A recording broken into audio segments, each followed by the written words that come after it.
Choqueado. choqueado, pero de verdad que salió bastante bien, la respuesta era la mejor. Bueno, entonces muchachos, me disculpan la demora, pero bueno, tengo otras cositas que hacer antes de, así que continuamos entonces con lo que serían las enfermedades del sistema digestivo posterior. En este caso vamos a entrar con caninos. Nuevamente, como lo hicimos el día de ayer, vamos a comenzar la materia, o en este caso el tema, dividiendo los planos. Y recuerden que los planos más grandes los identificamos como epigastrio, mesogastrio e hipogastrio. Esto es importante saberlo, ¿por qué? Porque cuando nosotros dividimos la parte, lo que sería la cavidad abdominal en estos cuadrantes, en el momento de que se vaya a hacer un reporte ecográfico o una observación radiográfica, no lo especifican en una zona como tal, sino que lo identifican. Se encuentra cuerpo, masa, aumento de volumen, líquido o fibrosis en epi, meso o hipogastrio. Esa es la manera en que se hacen los informes ecográficos principalmente. Pero es importante saberlo, ¿por qué? Porque cuando ustedes están haciendo radiografía e inician con la radiografía ventrodorsal, ustedes tienen que conocer dónde está ubicado cada órgano. Entonces tenemos el mejor ejemplo aquí, donde en este cuadrante que está por debajo de las costillas. Profe, disculpe, antes de avanzar, esa línea, obviamente es imaginaria, la del epigastrio, es en la punta de las últimas dos costillas, ¿cierto? No, del diafragma para atrás. Es el diafragma. El diafragma para atrás. Porque tengo en anatomía, creo que comparada, las referencias creo que eran eso, ¿no? En las últimas dos costillas, Ajá. perdón, sí, el último par de costillas y las puntas de los hilos, creo. Sí. ¿Qué pasa? Esas dos. Que esa es la manera en que nosotros vamos a identificar la cavidad abdominal. ¿Y qué es cavidad abdominal? De diafragma para atrás. Porque no podemos cortar en la 12ª costilla y quitar este segmento del hígado, por ejemplo, adelante. Todo lo que sea de diafragma para atrás es cavidad abdominal. Y lo que es de diafragma hasta la cicatriz umbilical, podemos ubicarnos en el L2, L3. Eso sería epigastrio, porque es lo que vamos a ubicar en la cavidad abdominal en esa zona. Todo lo que corresponda a cavidad abdominal que se ubique por detrás del diafragma y por delante del L2 y L3 es epigastrio. No podemos cortar este segmento. Por eso no podemos ubicarnos específicamente en las costillas. Lo ubicamos todo lo que está detrás del diafragma y por debajo de las costillas en hipocondrio. En este caso sería hipocondrio derecho. Debajo de las costillas y detrás del diafragma, hipocondrio izquierdo. Apéndice sifoide o región sifoidea. Aquí tenemos los flancos derecho, flanco izquierdo, región umbilical. Tenemos región inguinal izquierda, región inguinal derecha, perdón, otra vez, y la región pública. Más o menos podemos ubicarnos así. Esas son para el observador, ¿cierto? No para el animal. Esa... Del observador al animal. Exacto. No es en la izquierda del animal, es la izquierda del observador. Sí, no es la No, izquierda la del del animal. animal, la del Claro, animal. porque Sí, esto es una sí. vista Aquí la derecha ventrodorsal. tuya. Esto es una vista ventrodorsal. Evidentemente aquí tenemos el hígado. El hígado está en el lado derecho, pero si lo vemos así, el lado derecho quedaría acá. Y lo coloco en esta posición porque cada vez que nosotros vayamos a enviar a hacer una radiografía, nosotros hacemos vistas ventrodorsales. Por lo general, rara vez, a menos que se comprometa la respiración del animal, se hacen dorsoventrales. De esta forma, entonces, nosotros nos ubicamos cuando hay afecciones, sobre todo en pequeños animales.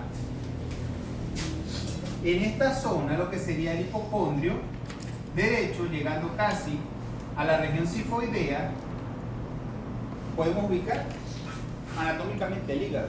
Cualquier alteración o daño que ubiquemos en esta zona, en el epigastrio, lo podemos asociar a hígado o a estómago. ¿Pero por qué? Porque si se inflama cualquiera de ellos dos, duele es en esta zona. Porque los órganos no tienen fibras nerviosas sensitivas especializadas. Lo que posee las fibras nerviosas sensitivas son las serosas y las musculares que envuelve la zona. Por eso hay un dolor en la epigastrio, en el mesogastrio o en el hipogastrio, lo que sería el vientre en el caso de los humanos. Y a medida de que se van afectando los órganos, nosotros nos ubicamos hacia donde posiblemente pueda ser la lesión.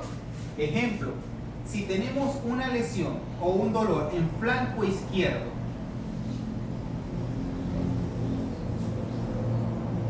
que se irradia, porque el otro detalle está que es la irradiación, que los dolores pueden extenderse incluso hasta zonas específicas.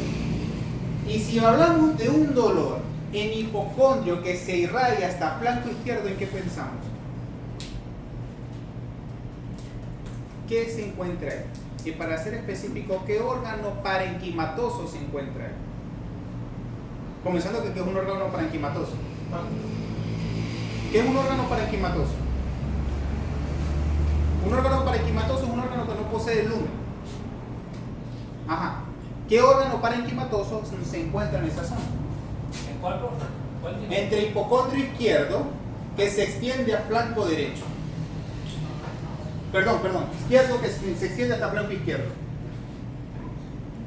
¿Qué órgano se consigue ahí? Parenquimatoso. Porque aquí tenemos el estómago. Del que estoy hablando. El vaso. El bajo, como decía César. Qué vergüenza. Bajo. Todo aumento de volumen, ruptura, masa o proceso inflamatorio que afecte directamente el vaso va a ser palpado o observado en el momento de la ocultación y la palpación clínica en esta zona, que se puede irradiar, porque recuerden que en casos de esplenomegalia severa, incluso el vaso, que es el que estamos ubicando acá, se puede extender. No sé si en alguna vez han visto una cirugía laparoscópica de un animal que tenga una esplenomegalia, que el vaso se puede incluso observar hasta en la región inguinal de lo grande que está. Ahora, si nos ubicamos en un dolor, específicamente en la región inguinal derecha, ¿en qué pensamos? ¿Qué se encuentra ahí?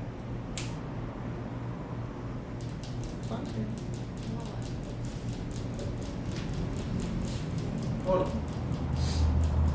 cuál? Ciego.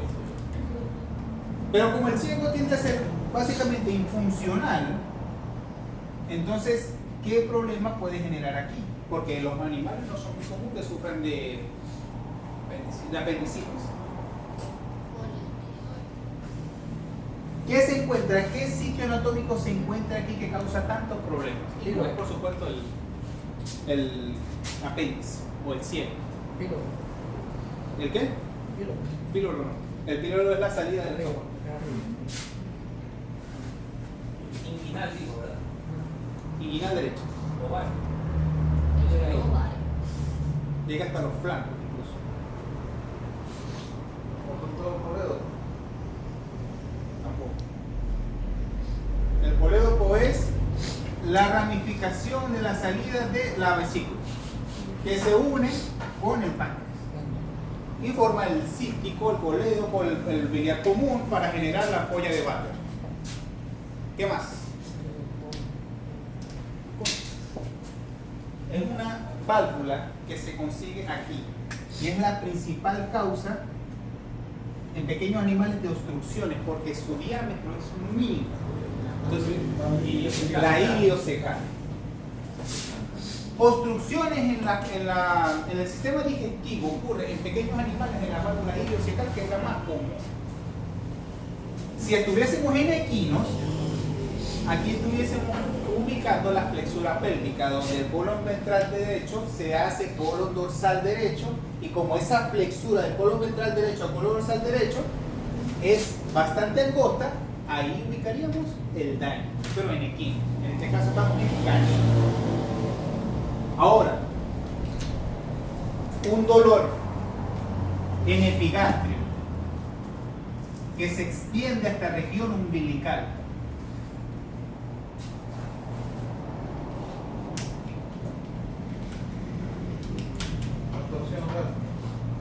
No. Y es uno de los dolores más fuertes en la clínica de pequeños animales, y no solamente en pequeños, incluso en personas. Esto es extremadamente doloroso en esta zona específica.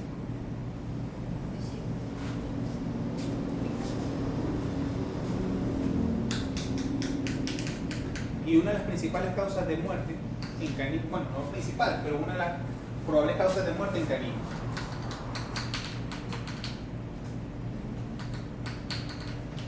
¿Qué órgano se asocia al estómago? Iliaco. Duodeno. Iliaco se fue. Esa es la continuidad del estómago. ¿Qué órgano se asocia al estómago? Píloro. Esa es la salida del estómago. La entrada del estómago es el cardio, por si acaso. ¿Qué órgano se asocia al estómago? Que se asocia al estómago, que está cerca del estómago. Si está el estómago a un lado, está este. El vaso. El vaso se asocia con el estómago. Ahora, ¿qué órgano se asocia al duodeno? El páncreas. El páncreas. En el segundo segmento del páncreas está la llegada del conducto pancreático que se une con el conducto cíclico, que viene el conducto colédoco de vesícula biliar. Ellos dos se unen, hacen el conducto común y forman la ampolla de Vater para hacer la salida de sales biliares de la parte exocrina del páncreas, y ahí es donde inicia la parte de la digestión y absorción de las vías digestivas en animales, en este caso pequeños animales. Claro acá, cualquier afección en esta zona nosotros lo asociamos al páncreas. No digo que no haya afecciones en vesícula biliar, que también puede irradiarse en esta zona, pero el dolor, el que nosotros observemos mayor dolor en epigastrio, tanto que dobla el animal y lo hace acostar en una posición que la vamos a ver más adelante, que se llama la posición de plegaria, es porque el dolor es tan exacerbado en el epigastrio que el animal se encorva simplemente para buscar alivio. Ok.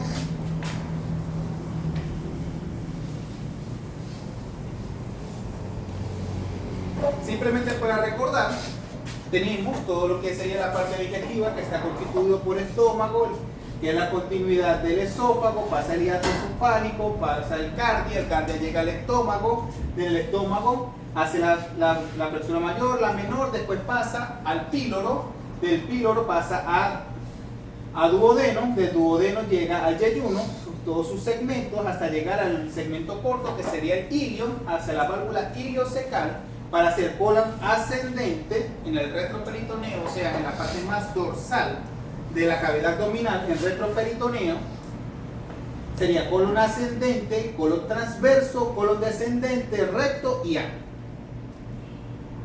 Vía digestiva. Y tenemos los órganos anexos, que sería hígado, vaso, páncreas, lo que podemos conseguir aquí. Si estuviésemos hablando de hembra, tenemos también ovarios, también tenemos vejiga, tenemos los riñones, el retroperitoneo. Vamos bien, todo lo que nosotros podemos conseguir en abdomen. Cualquier afección de cualquier órgano que se ha mencionado puede generar dolor, y ese dolor se puede expresar de muchas formas. Ahora, lo primero que vamos a hablar es, como hacemos en continuidad de adelante hacia atrás, es en una gastritis.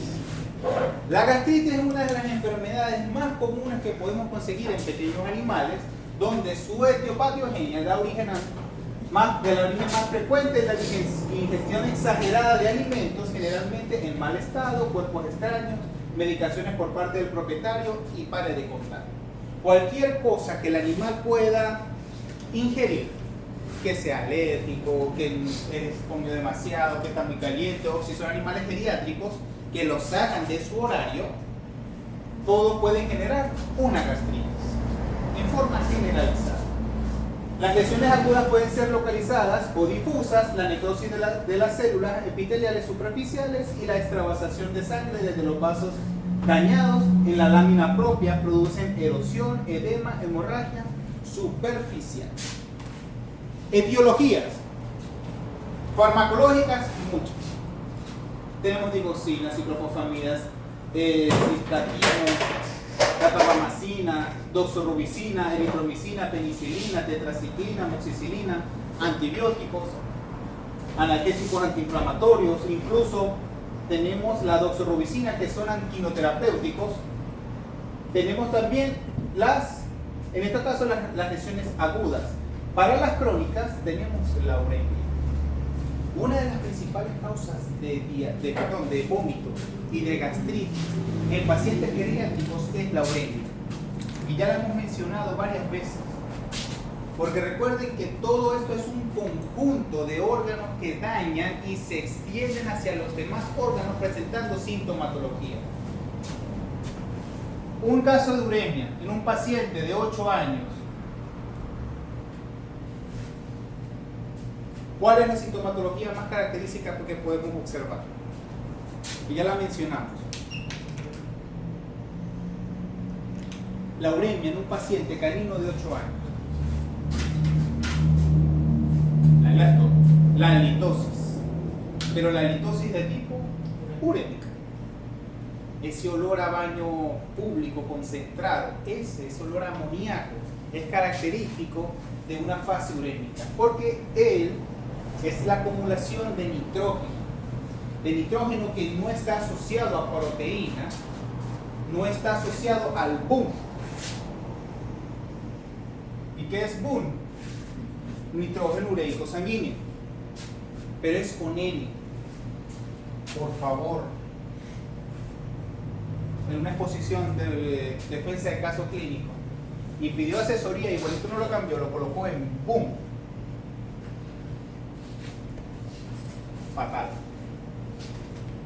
La agarró Gustavo, la agarró María Paola y Mario, que no le gusta hablar. La volvieron a por eso. Ahora, ¿Nitrógeno urémico qué? sanguíneo. No soy muy bueno en inglés, pero es blood urine nitrógeno. No soy muy bueno en inglés, yo soy igual.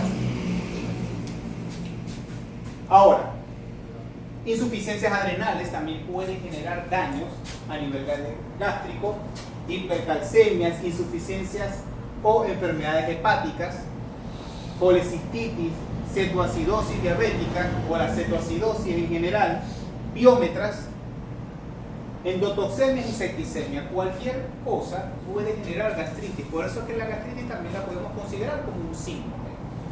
Cualquier cosa puede alterarla. Gastroenteritis hemorrágica, parasitosis, pancreatitis, peritonitis aguda, colitis. Todo puede generar gastritis.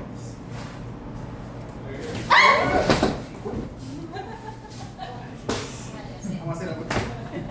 ¿Cómo estamos hablando? ¿Qué había sido? Estoy aquí sin Adiós. el traje completo. Bueno, en el cuadro clínico que vamos a observar es vómitos excesivos, se pueden incluir bilis, espumosos o amarillos, disminución del apetito, anorexia, porque una vez que hay inflamación de la mucosa gástrica, hay liberación de hormonas, de péptidos, inhibidores de la saciedad. Por eso es que cada vez que hay gastritis, hay liberación de pepsinas, hay liberación de gastrina y hay inhibición del centro del apetito. Por eso, por más que no ha comido y hay inflamación de la mucosa gástrica, hay disminución del apetito. ¿Cuál le pasa? ¿Cuál es lo más común? El estrés. El estrés genera inflamación, liberación de corticosteroides, hay disminución de la alimentación, hay cortisol elevado. ¿Qué hace el cortisol? El cortisol es una hormona hiperglicemiante. Si aumenta los niveles de glicemia, bloquea la saciedad, bloquea el apetito. Pero resulta que el estómago sigue produciendo ácido clorhídrico. La combinación de exceso de ácido clorhídrico, con disminución del apetito va a generar, y esa gastritis va a agravar el caso. Eso es lo que normalmente pasa. Ahora, deshidratación o aumento de la sed. En este caso sí puede ser. ¿Por qué? Porque cada vez que hay vómitos, hay pérdidas de líquidos, hay pérdidas de cloro, y ahí es donde sí va a haber unas fases de deshidratación con una hipocloremia. Vamos a observar letargo, depresión, tristeza, diarreas, sangres en las heces o en vómito, y heces negras o alquitranadas, molestias o dolor abdominal que pueden provocar encorvamiento de la espalda, o sea, una fase de cifosis. Ahora, diarreas, múltiples causas. Si hay un exceso de producción de ácido clorhídrico que va a generar una disminución o un proceso irritativo también en mucosa duodenal, también puede generar una diarrea, como lo vemos en cetoacidosis osmótica. Poco probable, pero puede pasar. Ahora, sangre se puede observar en vómito. ¿Cuál es la terminología semiológica para describir la sangre en el vómito? La hematemesis. La hematemesis. Y podemos observar sangre en las heces. Pero hay un punto importante cuando estemos hablando de sangre en heces, y es que cuando el defecto está, cuando el defecto de la sangre está desde ilio para atrás, llegando hasta estómago, la sangre en heces es digerida. ¿Por qué? Porque aquí ocurre todo ese proceso de digestión, el contacto directo sobre estos ácidos, sobre estas peccinas, sobre estas lipasas, estas proteasas, entran en contacto. Y si hay una pérdida de sangre, ya sea en el estómago, que es el tema que estamos tocando ahorita, pero puede ser en duodeno, puede ser en yeyuno, puede ser en ilio, están en contacto con estas enzimas y empiezan a degenerarlas y a degradarlas. Al degradarlas, todo lo que vamos a observar de aquí para atrás van a ser sangre digerida. Por ende, ¿cómo se denomina la sangre digerida? ¿Cuál es el término que se le da a la sangre digerida en heces? La melena. Melena. Si las heces tienen sangre, pero es sangre entera, es de aquí para acá. Si es de aquí para acá, es sangre digerida. ¿Por qué en colon no observamos sangre digerida? ¿Cuál es la función del colon? ¿Qué más? O sea, ¿qué líquido? El agua. Punto. La única función que tiene el colon es la absorción de agua. Más nada.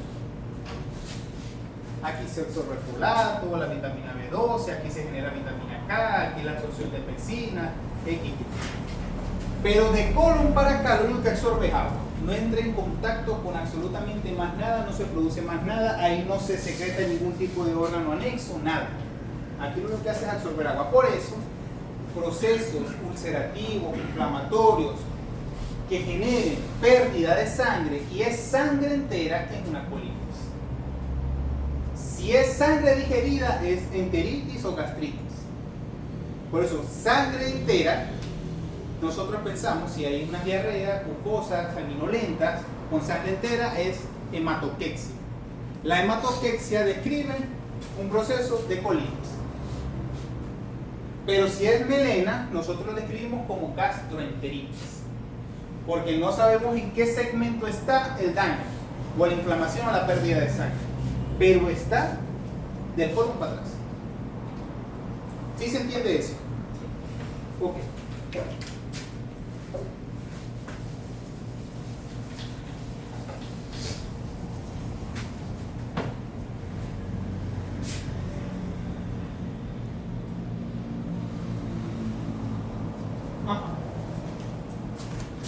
Y por eso se describe la sangre en heces y en vómito, y sangre heces negras, que es la misma sangre en las heces pero digeridas, lo que podemos describirlo como también heces alquitranadas, heces negras que parecen breve. El dolor abdominal evidente que puede provocar incluso de acuerdo a la gravedad de la lesión o lo agudo o hiperagudo de la lesión. Hiperagudo en el caso de que sea una ruptura, un cuerpo extraño, traumático, que genere demasiado dolor, puede provocar el encorvamiento del animal. Podemos observar ese vómitos mucosos, amarillentos, espumosos, y es característico de un proceso inflamatorio. Porque el vómito es un mecanismo de defensa del cuerpo a un cuerpo o una afección que afecta directamente el estómago. Si hay algo que está dañando el estómago, lo primero que hace es vomitar. Punto. Igual que si uno consume algo que está extremadamente dañado, lo vomita. Puede pasar. O simplemente que no lo tolere, porque está la intolerancia. Tolerancia al gluten, intolerancia a la lactosa, que o lo vomita o se inflama. Ahora,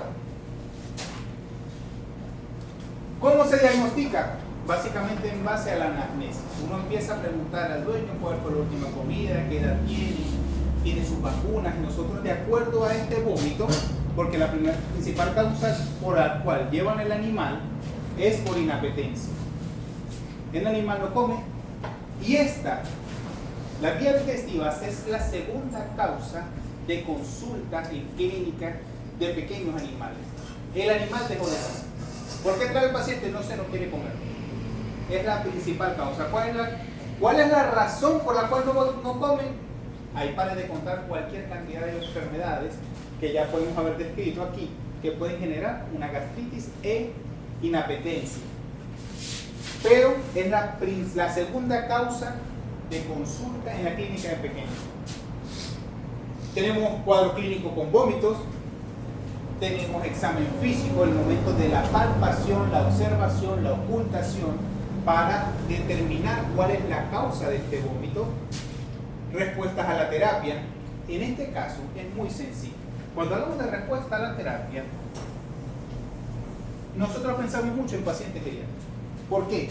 Porque resulta que los pacientes geriátricos son animales que tienen muchos años en la familia, que están acostumbrados a una vida de orden. En general, todos los animales, incluido el humano, somos animales de costumbre. Nosotros nos acostumbramos a tener una rutina diaria, nos bañamos, nos agarramos, nos vestimos, si desayunamos, si no desayunamos.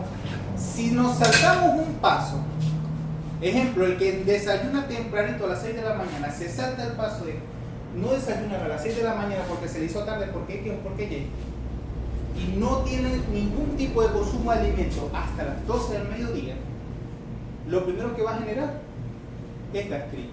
Pasa también con los animales.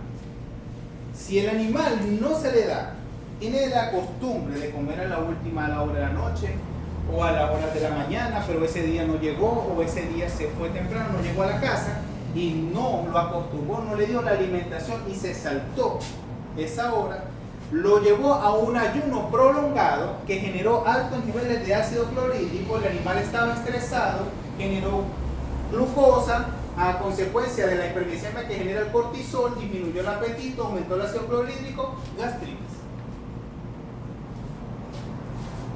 Y entonces, cuando hablamos de respuesta a la terapia, es que si van a la consulta,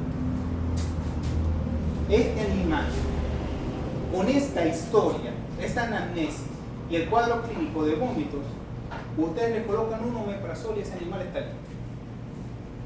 Se cura. Claro, si no hay una enfermedad de base, claro está. Pero ¿cuál es la estrategia aquí? Ustedes saben que el animal con esa anamnesis, con esa historia, con un omeprazol, un inhibidor de la bomba de protones o un inhibidor del ácido, unos antiácidos, lo corrigen. ¿Cuál es el antiácido más común? Antiácido. Antiácido más común.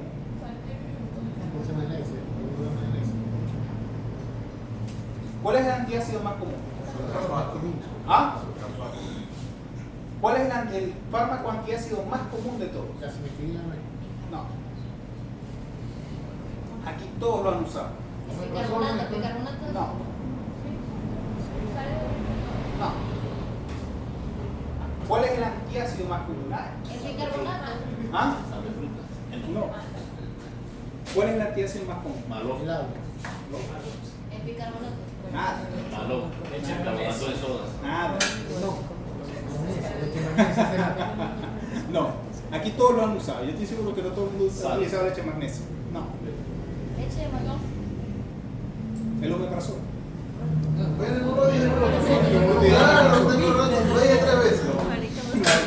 Es que decirlo duro con firmeza, omeprazol. Sí se dijo. El omeprazol, ¿por qué el omeprazol? Ya yo le iba a decir salir o hacer algo. También. Profe, pero eso no es un inhibidor de la bomba de protones. ¿Y qué hace la bomba de protones? Claro, desencadenar. Pero Ajá. lo que no es protector. Sí. Activar el ácido. Lo que no es un protector, o sea, es un protector gástrico secundario a inhibir la síntesis o la bomba de protones. Sí, Por eso es un antiácido, no un protector gástrico. ¿Sí me entienden ese punto? Sí, lo que pasa es que causa un La poco costumbre. de choca un poco. La costumbre no voy a tomar un protector gástrico, omeprazol. Sí. Igual que la ranitidina, un inhibidor H2 específico. Si inhibe hidrógeno, deja el cloro. No hay ácido clorhídrico. ¿Sí entienden esa parte? Es bastante sencillo, es farmacología, es lo más sencillo del mundo. Lo que pasa es que uno se complica. ¿Cuál es el verdadero protector gástrico? Sucralfato. El sucralfato sí crea una película superficial sobre la área afectada, evitando que entre en contacto directo con el ácido clorhídrico. Eso sí es un protector porque lo protege. Eso sí, buenísimo para cuando uno se tiene unos chicharrones el día anterior. Con un sucralfato uno queda listo para comer. ¿Por qué? Porque evita que ese ácido clorhídrico entre en contacto con la mucosa. ¿Cuál es el problema del sucralfato? Que el sucralfato es tan buen protector gástrico que él tiene esa función de generar una película sobre el epitelio. Por ende, cualquier cosa que pase por ahí se va. Por ende, no se puede utilizar con ningún fármaco vía oral, porque va a evitar el contacto, la absorción del fármaco. No va a poder pasar. Por ende, se excreta. Si se va a usar sucralfato, o se usa media hora, 40 minutos antes de cualquier fármaco. Porque si se usa previo, pensando que vamos a proteger el gas, como se piensa con el omeprazol, y el omeprazol lo que va es como un inhibidor de la bomba de protones, disminuimos el ácido, evitamos que cuando entre en contacto con el fármaco agrave la gastritis o la acidez. Si lo pensamos de esa misma forma, estamos haciendo mal, porque si utilizamos sucralfato antes del fármaco, creamos la película sobre el epitelio, evitamos la absorción, perdemos el fármaco. Claro. Ok. Por ende, en este caso, con un inhibidor de la bomba de protones o un receptor específico H2, se corrige. Ahora, ¿cuál es la estrategia de este punto? Que como es algo sencillo, ustedes agarran, lo atienden, le colocan una vía, le colocan suerito, saben que es por vómito, entonces ácido clorhídrico, cloruro de sodio, restituye, cobran vía, cobran fluidoterapia, listo. Se ganaron los cobritos fáciles. Porque utilizaron la fluidoterapia, que no era necesaria, pero no está de más. Y le colocaron un protector gástrico bien venoso. Punto. Cobre Quizás no, fácil. así dependiendo de la cantidad de vómitos también que tengan. Sí, el nivel claro. de deshidratación que tengan. No, no, pero estamos hablando en un caso de que 24 horas después, no estamos hablando 5 o 6 días. Por eso tenemos una anamnesis en ese paciente que simplemente se saltó una comida. Esto es, tú eres responsable. Ajá, Son pocos. claro, no, muy poco. Pero como son, hay gente irresponsable y gente ladilla. Pero bueno, yo hubo un tiempo donde tenía todos los días un buenos días con un mojón así. Ahora, el diagnóstico definitivo lo podemos sacar de forma clínica, solamente con pura anamnesis, pero también lo podemos sacar con historia clínica. Para este punto nosotros tenemos que saber edad del paciente, si el paciente está inmunizado, si el paciente tiene alguna historia de desparasitación, alguna historia de cuerpo extraño, X o Y, para saber hacia dónde nos vamos, porque recuerden que la medicina interna se basa en cuál es la conexión de los órganos. Si tenemos un paciente cachorro de 4 meses sin inmunización, con vómitos, ¿en qué pensamos? Parvovirus. Claro, es lo primero que nosotros pensamos. Es lo primero que se piensa. Le hacen una hematología y les digo que el hematocrito está en 18, las proteínas están en 6, los glóbulos blancos están en 19.200, las plaquetas están en 250.000. ¿Qué pasa?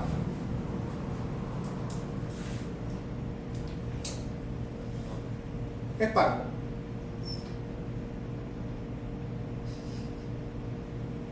El mismo paciente, 4 meses sin inmunización. Vómitos. Vamos a continuar. Tenemos la fórmula diferencial, entonces colocamos que los linfocitos están en 35%, las bandas están en 3%, los neutrófilos están en 50 y los monocitos están, aquí tenemos 50, 80, 88, 12.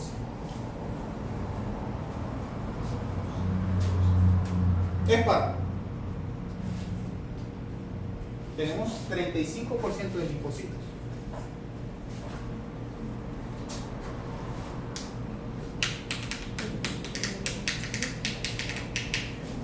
Que evidentemente cuando lo sacamos a la fórmula total, los absolutos, ¿cuánto daría? ¿Quién saca los absolutos? El 35% de 19.200. Es 19.200 por 0.35.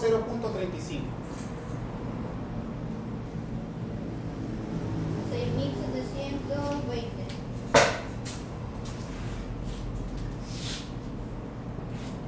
Hay linfopenia, hay linfonormia, hay linfocitosis. Es parvo. Tenemos el paciente sin inmunización con esta fórmula diferencial. Sí, linfocitos. Profe, ¿no podría ser una fase temprana? Puede ser, Porque puede tener hemorragias internas por el hematocrito. solamente tiene un vómito. Y así llegan los pacientes. No, que el perrito no quiere comer, lo compramos hace 3 días y tiene un vómito y está así, que no me quiere comer. Llegó activo, pero ahora amaneció así. Le hacemos una hematología y salió todo esto. Porque recuerden que cuando hablamos de una enfermedad, tenemos el periodo donde está el contacto que va de 0, 7, 14 días, donde primero hay el pico de reconocimiento. Aquí empieza la replicación, los linfocitos a ser usados por incluso en enfermedades virales, entonces empieza después la linfopenia, hasta que se expresan todas las sintomatologías. Puede ser. Pero ahora,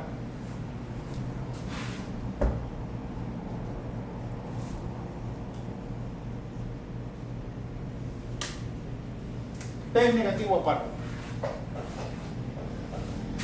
Champ.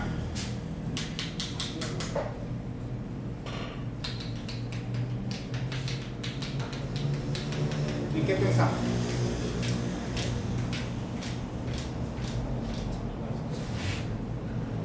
No hay eosinófilos. Algo viral. ¿Como cuál? Eso estoy pensando. ¿Qué otra enfermedad viral cursa con problemas digestivos? Coronavirus. Coronavirus.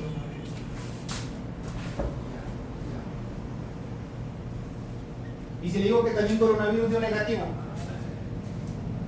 es que ahí es donde esa es la verdadera clínica. Cuando estoy buscando una cosa me dio negativo, busco otra cosa me dio negativo, pero bueno. No, para eso está Géminis, ahí Géminis, mira.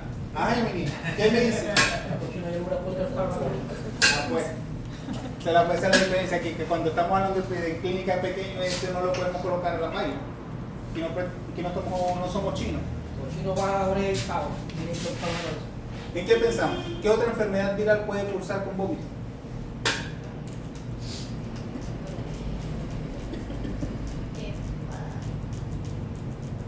Y yo podría ser, dice. Puede ser, distemper.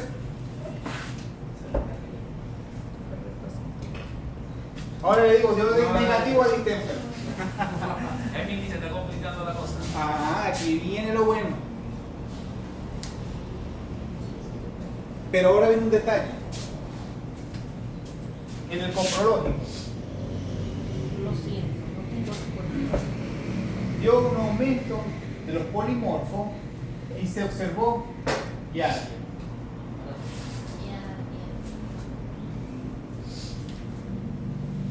Yardia lambia. Y aquí viene el punto importante. 19.200 blancos.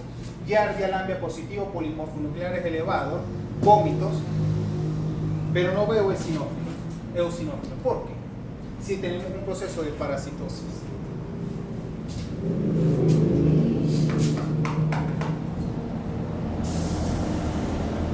¿Los eosinófilos aumentan en qué caso?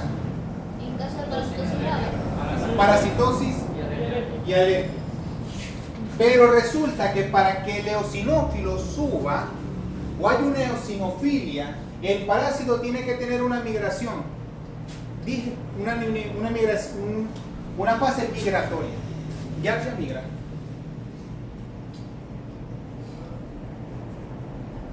Yardia crece y se queda en el intestino delgado.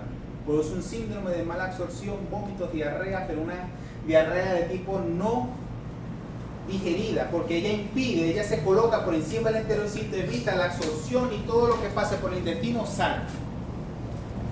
Por eso genera algo que se llama grasa en heces.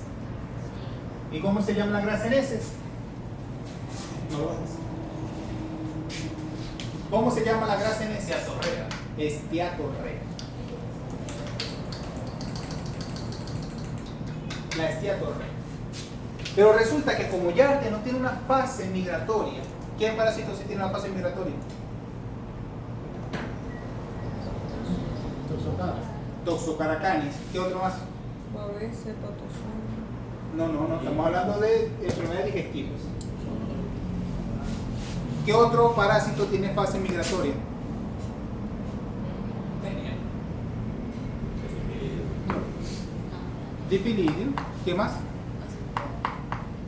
El ancilostoma. Larva migrans cutánea, larva migrans visceral. ¿Ves? Y puede ser la causa del vómito. Ahora yo le coloco que en estas heces hay melena. Quito la llave. Negativo, allá. Pero tengo melena.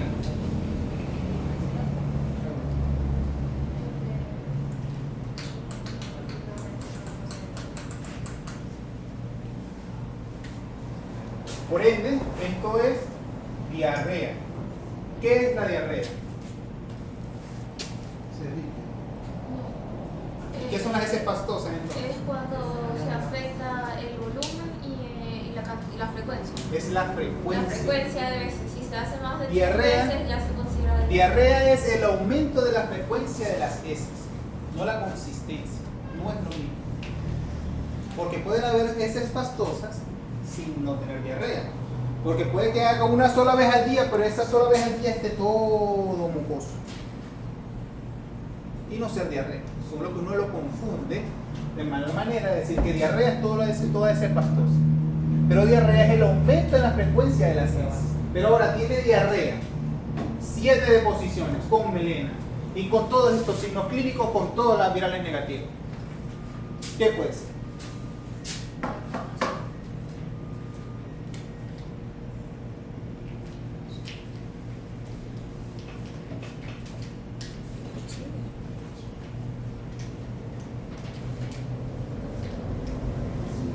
Vamos a pensar, muchachos. Tenemos mismo caso. Este cachorrito que está acá. Tiene que ser un parásito gastrointestinal que no, ¿Cuál? que no migra. Las coccidias, el Isospora canis. También cursa con melena. Por ende, el parásito que más se parece al parvovirus es la coccidia, porque tiene esa S con melena, altamente fétidas, fuertes. Muy fácil de confundir con el parvovirus. Pero se le hace parvovirosis y dio negativo. Y eso son cosas que tenemos que ir asociando, agregando y de acuerdo al paciente. Ahora, tenemos un paciente. Vamos a poner este solo caso clínico y colocamos otro caso clínico más adelante.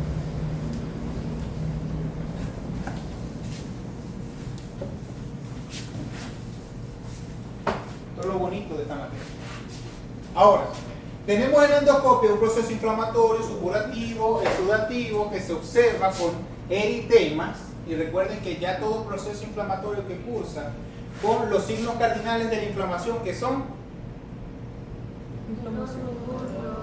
calor, tumefacción y pérdida parcial. Entonces, esto lo podemos asociar a un proceso inflamatorio. El tratamiento primero se basa en la eliminación de la causa responsable, en el dado caso de que sea por cráneo, la alimentación no debida, proporcionar condiciones adecuadas para la reparación de la mucosa, puede ser que lo iniciemos con un periodo de reposo, corregir las complicaciones secundarias, en este caso hablamos de las deshidrataciones, la pérdida electrolítica, corregir trastornos electrolíticos de ácido-bases. El primer paso consiste en la restricción alimentaria entre 2 a 36 horas, dependiendo de cuál sea el caso. Si es ese paciente que lo que tiene es un ayuno prolongado de 10 horas, no es necesario.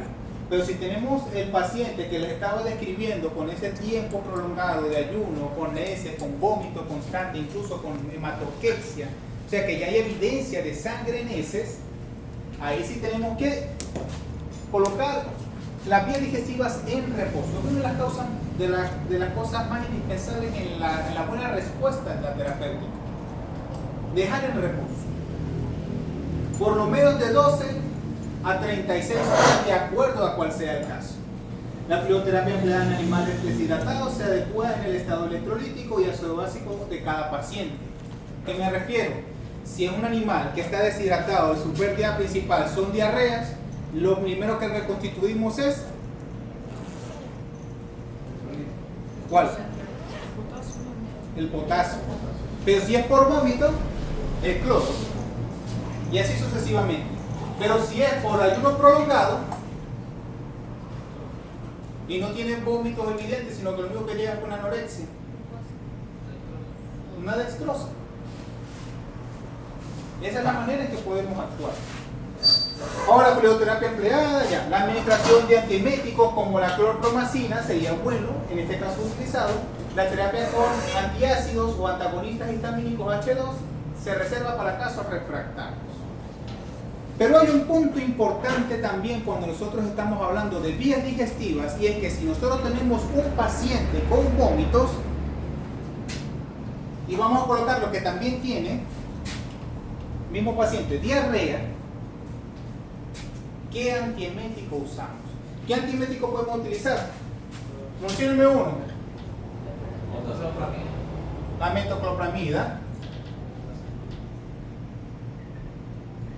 y el ondansetron. Son dos antieméticos conocidos, correcto. Pero tenemos que buscar qué antiemético podemos usar y cuál no.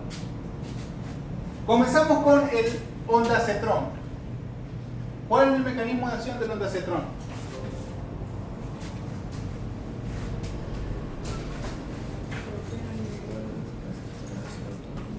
¿Cuál es el mecanismo de acción del ondacetrón? Lo voy a copiar aquí. Tiene que ver con la serotonina. Actúa a nivel del hipotálamo. A nivel central. Central. Inhibe el centro del vómito. No tanto para el nivel del hipotálamo, pero sí a nivel del bulbo raquídeo, que es donde están los núcleos principales de la saciedad, del apetito, del vómito. Ahora, esto es un antiemético de acción central. Ahora vamos con la metoclopramida. ¿Cuál es el mecanismo de acción de la metoclopramida? Por eso es importante conocer el fármaco y saber cómo usarlo. Resulta que la metoclopramida tiene como función fisiológica en el momento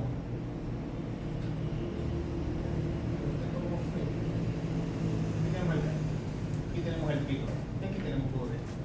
La función de la metoclopramida primero es aperturar el píloro. Si aperturamos el píloro, hacemos que todo el contenido que esté en el estómago salga hacia el duodeno y siga su curso.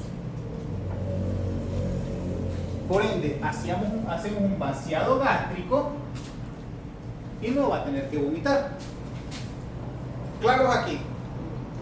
Por eso lo denominamos un antiemético procinético, porque actúa sobre la cinesis, sobre los movimientos peristálticos. Pero si yo les digo que la causa de la gastritis o del vómito y de la inapetencia de este paciente fue porque se comió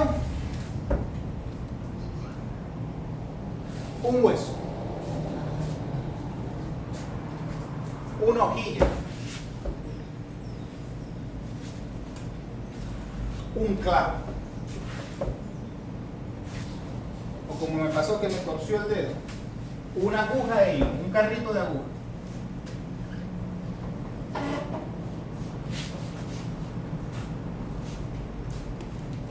Cualquiera de esos cuerpos extraños. Y llevo a utilizar metoclopramida. Produzco el vaciado gástrico, produzco aumento de los movimientos peristálticos. Pero si por mala suerte esto que se consumió me atraviesa el intestino, adiós. Hasta que no tengamos la verdadera causa o razón por una buena anamnesis de cuál es la causa de la pérdida del apetito, no podemos instaurar una terapia. Tenemos que instaurar una terapia con base, porque si utilizamos metoclopramida y es un cuerpo extraño, adiós. Ahora, en el otro caso,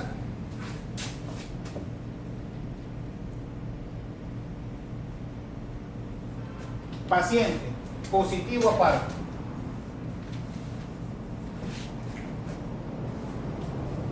¿cuál es la clínica del paro? Diarrea. Vómito y diarrea, pero de tipo melena con incluso hematopexia, sangre entera y hematemesis. Perfecto. Si utilizo metoclopramida, ¿qué hago? Agravo el cuadro. ¿Por qué? Porque estoy ocasionando movimientos peristálticos y estoy haciendo que el animal evacúe más cantidad de líquido. Pérdida de líquidos, pérdida exacerbada de líquidos, se exacerba la pérdida de potasio y ¿qué pasa? Paro cardíaco. Una hipernatremia con una hipopotasemia o hipocaliemia. Una de las principales causas de muerte. Uso indebido de la metoclopramida. ¿Sí se entiende? ¿Alguna duda en este aspecto? En el uso, por eso aquí hay que tener en cuenta qué vamos a usar.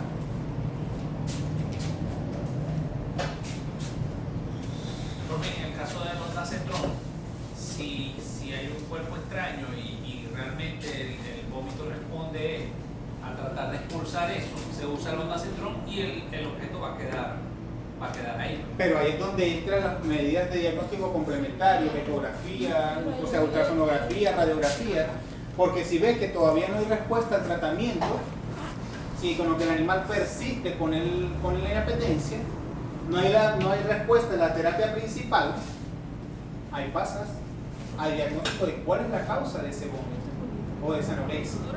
Y si consigues que es un cuerpo extraño, evidentemente vas a seguir utilizando un dacetrón porque necesitas evitar que vomite o que aumente el movimiento peristáltico. Porque si aumenta, hay ruptura. Por ende, si ya lo diagnosticas, lo primero que tienes que hacer es hacer el equilibrio hídrico del paciente.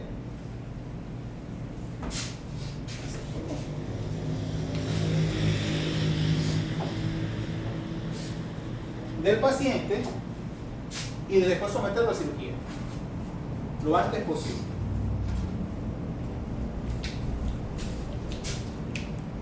Vamos a terminar con gastritis crónica, que no es nada más que un proceso inflamatorio, pero de esa gastritis aguda, pero que no se puede corregir. Igualmente, un conjunto de síntomas de una gastropatía asociada a cambios inflamatorios crónicos de la mucosa. Aquí viene el punto importante. De acuerdo a cuál sea ese proceso crónico que no respondió a la terapia inicial, nosotros instauramos una terapia. Por ende, cuando tenemos gastritis crónica, la lógica o lo que se debería hacer en el mejor de los casos no es simplemente quedarse con exámenes complementarios como la biopsia, como la ultrasonografía. Para eso utilizamos biopsia. Porque con la biopsia nosotros podemos identificar si es linfocítica, plasmocítica, lo asociamos a qué proceso.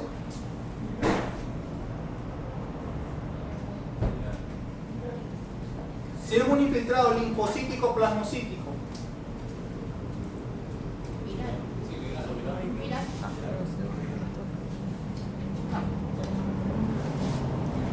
¿Qué virus me produce gastritis crónica?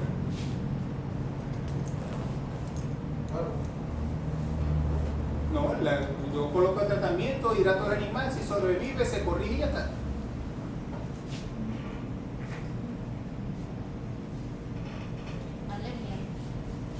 Sería entonces eosinofílica. Que este es el punto donde muchos se cayeron en el examen. Y que yo insistí cuando estábamos hablando del proceso y terapias. Si es linfocítico, plasmocítico, nosotros pensamos en un proceso crónico. Pero mediado ¿por qué? Por exacerbación del sistema inmune. Porque recuerden que esto es respuesta adaptativa. Hay un proceso inflamatorio que no se corrige. El cuerpo lo primero que hace es que como no puedo corregirlo, la primera línea de defensa que va son los neutrófilos, pero continúa el proceso inflamatorio, ¿qué es lo que pasa? Bueno, vamos a enviar los linfocitos para que reconozcan cuál es la causa, generen anticuerpos y empezamos el infiltrado. Por eso se llama linfocítico plasmocítico. Cada vez que hay un infiltrado linfocítico plasmocítico lo asociamos a procesos crónicos inmunes. Si lo queremos corregir, entonces ¿qué necesitamos? Glucocorticoides. Todo proceso inmune, una exacerbación del sistema inmune, lo corregimos con glucocorticoides, con inhibidores del sistema inmune. Puede ser con glucocorticoides o puede ser con inmunosupresores no esteroideos. Para eso tenemos el metotrexato, la azatioprina. Porque del caso que entonces tenemos una linfocítica plasmocítica, pero tenemos un paciente con Cushing. ¿Utilizamos esteroides? No se puede. No todos los casos son lo mismo. No son grandes animales que si no sirve lo eliminamos. Este es un animal que tiene doliente. Y que a veces gastan hasta miles de dólares solamente por salvar. Este es el punto importante. Ahora, si es linfocítica plasmocítica, chévere, inmunosupresores. Si es eosinofílica,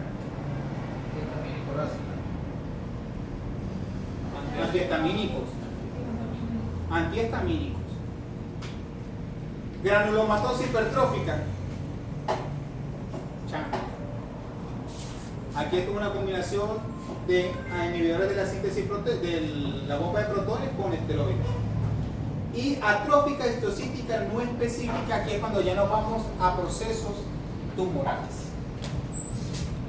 Ahora, entre los agentes más característicos que podemos conseguir como por causante de gastritis crónica, tenemos factores extrínsecos, que son los más comunes, causantes de diferentes grados de lesión crónica, o incluyen los antígenos dietéticos como la atopía, sustancias químicas como el ácido acetilsalicílico y todo a lo que pertenece esta familia. ¿A qué pertenece la familia del ácido acetilsalicílico? ¿Qué es el ácido acetilsalicílico? Ah, ese es su nombre comercial, pero ¿qué es? Antiagregador. ¿Y qué más? ¿A qué familia pertenece? Es un antiagregador para la que ya lo mencionamos. ¿Pero a qué familia pertenece el ácido acetilsalicílico? La aspirina también sirve como AINES. La aspirina es un AINES. Y toda la familia de los AINES pueden generar gastritis crónica, porque cuando son AINES no específicos, porque recuerden que son H1 y H2 específicos, H1 y H2 específicos, si no son H1 específicos, produce un proceso inflamatorio crónico donde hay una exacerbación de la histamina, esa histamina se une con ácido clorhídrico y hace gastritis crónica. Eso hacen los AINES no específicos, por eso que actualmente se utilizan los específicos. Ajá. Después tenemos gastritis superficial crónica, esta forma más común de inflamación crónica y se caracteriza por infiltrado inflamatorio excesivo pero variables. Puede haber fibrosis de la mucosa y submucosa, y el componente inflamatorio consiste en linfocitos, plasmocitos y, si es agudo, neutrófilos. Cuando es crónico, lo que predomina son ellos dos. Ahora, la gastritis atrófica crónica es una lesión difusa que afecta especialmente la mucosa del cuerpo y el fondo gástrico. La gastritis atrófica granulomatosa frecuentemente en la observación histológica de granulomas tisulares, entonces ya procesos tumorales. El punto importante de cuando hablamos de una gastritis crónica es que este proceso inflamatorio va avanzando a tal punto donde se deforma el epitelio y empieza a generar neovascularizaciones, incluso erosiones de las mucosas crónicas, y ahí empezamos a ver hematemesis. En la primera, en la aguda, puede ser pastosa, puede ser amarillenta. Si es por cuerpo estaño, podemos observar hematemesis. Pero de resto, no. Aquí siempre hay hematemesis. Pero una hematemesis difusa. Unas pequeñas partículas de sangre. El apetito puede ser irregular, porque si es crónico, el animal empieza a adaptarse y a vivir con ese proceso inflamatorio. Hay pérdida de peso evidente. Hay dolor abdominal, depresión, polidipsia, hiporexia o incluso llegar hasta la anorexia. El tratamiento va a eliminar la causa. Es necesario el control de la dieta, intentando evitar dietas ricas en antígenos proteicos con muchos suplementos, las dietas en base a carbohidratos de carbono con dieta de eliminación. ¿Qué es esto? Cuando nosotros estamos en pacientes que no sabemos cuál es la causa de su vómito, porque ya se descartó cualquier otra patología, nosotros decimos que es por la alimentación. Pacientes que son desparasitados, que tienen toda su inmunización, que solamente comen la comida que les da el dueño y no dan más nada. Entonces, vétale, vamos a empezar a descartar, la comida la está haciendo mal. Empezamos con hidratos de carbono de poco alergia, ahí empezamos con el arroz, con las pastas, con los patés, con los purés. Eliminamos todo y dejamos lo más básico, que es el arroz con pollo. Si le da alergia el arroz con pollo, vértale, entonces pasamos al puré con carne. Vértale, le quedó bien. Duró unos 3, 4, 5 días comiendo ese arroz con carne, puré con carne, no pasó nada. Y entonces empezamos a la agregación. Le agregamos pescado, no pasó nada, le agregamos pollo, vomitó. Es el pollo. Así hablamos de la dieta de eliminación.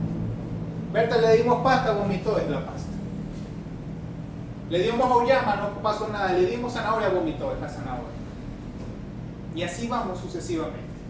Hidratamos, por supuesto, utilizamos corticosteroides en el dado caso de que estemos pensando en la linfocítica plasmocítica, donde se ha confirmado con biopsias porque es de etiología inmune. El sistema inmune puede generar también una exacerbación de su inmunidad y afectar la mucosa gástrica sin causa alguna. Simplemente le gustó la célula del epitelio gástrico y empezó a afectarla y ya está. Para eso utilizamos azatioprina y antagonistas como la cimetidina, la ranitidina. Podemos utilizar metoclopramida sabiéndola usar. ¿Dónde es bien usada la metoclopramida? En pacientes felinos. ¿Por qué en pacientes felinos? Porque resulta que los pacientes felinos es poco los que tienen obstrucciones o que se consumen un cuerpo extraño. Los cuerpos extraños principalmente son los perros, que son los más traviesos. Pero los gatos, el problema del gato es que la principal causa de muerte de un gato es que deja de comer. Ya 24, 48 horas de que un gato deja de comer, empieza a ser una urgencia. Y 72 horas de inapetencia del gato pasa a ser una emergencia. Porque el gato de por sí es así. El gato genera problemas porque sí, porque no y por si acaso. Porque el gato es complicado en ese sentido. Así que si yo quiero instaurar una terapia donde yo tenga que darle medicación vía oral al animal, pero resulta que el gato es tan gato que lo vomita, porque se lo di, pasó nada, di la vuelta, entonces me di la vuelta otra vez y cuando vomitó el medicamento, utilizo la metoclopramida, porque una vez que llega, le doy metoclopramida, induzco el vaciado gástrico y no me va a botar nada. En ese sentido es jugar con la farmacología. Ahora, antibioterapia en el dado caso de ser necesario. Completico, 4.59, 5. Nos vemos el lunes que viene y comenzamos a conversar acá.